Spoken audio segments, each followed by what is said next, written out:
Dear student, आज हम वास्तविक संख्याएं के बारे में अध्ययन करेंगे। वास्तविक संख्याएं पढ़ने से पहले हम कुछ और संख्याओं के बारे में जान लें, उसको भी समझ लें। उसके बाद हम सिलेबस के आधार पर परिमेय संख्याएं और अपरिमेय संख्याओं का अध्ययन करेंगे। तो सबसे पहले हम देखते हैं प्राकृत संख्याएं किसे कहेंगे। तो प्राकृत संख्याएं, इसको नेचुरल नंबर कहा जाता है और n से दर्शाते हैं। ऐसी संख्याएं जो 1 से प्रारंभ होती है और इंफिनिटिव अनंत तक जाती हैं। 1 से प्रारंभ होकर अनंत तक की संख्याओं को प्राकृत संख्याएं कहा गया है। दूसरा देखते हैं पूर्ण संख्याएं।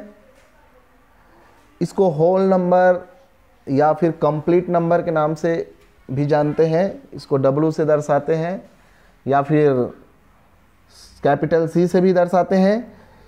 तो पूर्ण संख्याएं वह संख्याएं जो 0 से प्रारंभ होती है और अनंत तक जाती है, उसे पूर्ण संख्याएं कहते हैं।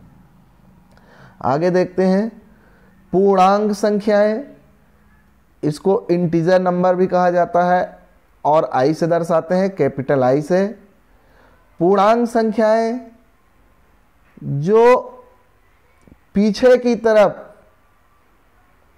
माइनस इंफिनिटिव से प्लस इंफिनिटिव तक की संख्याओं को पूर्णांक संख्याएं कहते हैं। इसमें 0 भी शामिल है, अर्थात पूर्ण संख्याएं भी शामिल है, नेचुरल नंबर भी शामिल है। यहाँ से प्लस इंफिनिटिव से लेकर के माइनस इंफिनिटिव तक की जितनी भी संख्याएं हैं वो सब पूर्णांक संख्याएं कहलाती हैं। हम और आगे देखते हैं अभाज्य संख्याएं अर्थात प्राइम नंबर। अभाज्य संख्याएं किसे कहेंगे? वे संख्याएं जो खुद से भाग जाती है और 1 से भाग जाती है, उसे अभाज्य संख्याएं कहते हैं। जैसे कि हमने लिखा है 2, सबसे छोटी अभाज्य संख्याएं होती है। 2 को हम 1 से भाग देंगे तो भी भाग जाएगा और 2 से भाग देंगे तो भी भाग जाएगा। अर्थात वे संख्याएं जो स्वयं से अर्थात खुद से भाग जाती है, डिवाइड होती है और 1 से डिवाइड होती है, उसको अभाज्य संख्याएं कहते हैं। आगे देखते हैं भाज्य संख्याएं। हमने नहीं लिखा है, तो वे संख्याएं जिसको किसी दूसरी संख्या से भाग दे सकते हैं उसको भाज्य संख्याएं कहते हैं। जैसे कि 4 2 से भाग जाती है, 4 से भाग जाती है, 1 से भाग जाती है। तो भाज्य संख्याएं और अभाज्य संख्याओं में थोड़ा फर्क है। भाज्य संख्याएं जैसे कि हम 10 लिख रहे हैं तो 10 5 से भाग जाती है, 2 से भाग जाती है, 1 से भाग जाती है। अर्थात स्वयं के अलावा और 1 के अलावा अन्य संख्याओं से जो भाग जाती है उसे भाज्य संख्याएं कहते हैं। आगे देखते हैं परिमेय संख्याएं। परिमेय संख्याएं किसे कहेंगे? ऐसी संख्याएं जिसको हम बटे के रूप में लिख सकें, अर्थात P/Q के रूप में जिन संख्याओं को लिखते हैं और P और Q एक पूर्णांक संख्याएं हों, अर्थात हर 0 के बराबर ना हो, तब उसको परिमेय संख्याएं कहते हैं। सरल शब्दों में हमको समझना है तो वे सभी संख्याएं जिनको हम बटे के रूप में लिख सकते हैं। आगे देखते हैं अभाज्य संख्याएं किसको कहेंगे?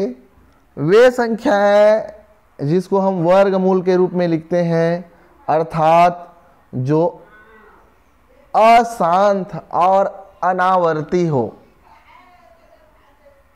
इसको मैं आगे और बताऊंगा। ऐसी संख्याओं को हम अपरिमेय संख्याएं कहते हैं, जो अशांत और अनावर्ती संख्याएं जो बार बार रिपीट ना हो, हर बार भाग देने पर अलग अलग संख्याएं प्राप्त हो, उसको अनावर्ती संख्याएं कहा जाता है। और जो भाग ना जाए वे संख्याएं जिसको हम P बटे Q के रूप में लिख सकें, जहां P और Q क्या हो, एक पूर्णांक हो और Q is not equal to 0 हो, तब ऐसी संख्याओं को हम परिमेय संख्या कहते हैं। अगर सरल शब्दों में कहें तो जिसको हम बटे के रूप में लिख सकें और हर उसका शून्य नहीं होना चाहिए, ऐसी संख्याओं को हम परिमेय संख्या कहते हैं। जैसे एग्जाम्पल के तौर पर समझेंगे, 1/2 एक परिमेय संख्या है, 3/5 एक परिमेय संख्या है, अर्थात हर 0 नहीं है। वैसे -3/7 ये भी एक परिमेय संख्या है। इन जिनको हम बटे के रूप में लिख सकते हैं वे सभी संख्याएं परिमेय संख्याएं होगी। ये तो हो गया परिमेय संख्या। इन परिमेय संख्याओं गुणधर्म को क्या कहेंगे? पहला गुणधर्म क्या है इसका? Closure property. दो परिमेय संख्याएं 2/7 और 5/8 को जोड़ें तो हमको एक तीसरी परिमेय संख्या प्राप्त होगी। 8 दूनी 16 और 7 पंचे 35। मतलब यह है कि दो परिमेय संख्याओं को यदि हम जोड़ें तो हमको एक तीसरी परिमेय संख्या प्राप्त होती है, अर्थात यह योग के नियम का पालन करता है।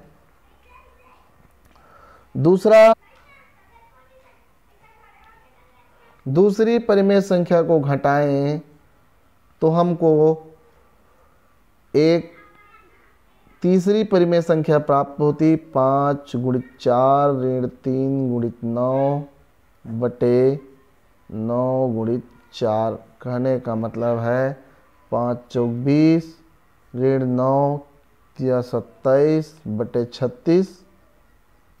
इस तरीके से हमको ऋण 7 बटे 36 ये व्यकलन के नियम का तीसरी परिमेय संख्या हमको प्राप्त होती है। तीसरा नियम देखें, गुणन। गुणन के रूप में क्या हो सकता है? अर्थात दो परिमेय संख्याओं का हम गुणा करें तो भी हमको एक तीसरी परिमेय संख्या प्राप्त होती है। 11 × 6 = 66 और 5 दूनी 10 अर्थात ऋण 33/5। भाग के रूप में देखें,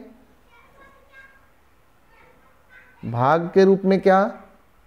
यदि एक परिमेय संख्या को दूसरी परिमेय संख्या से भाग दें, भाग को हम बटे के रूप में लिखते हैं।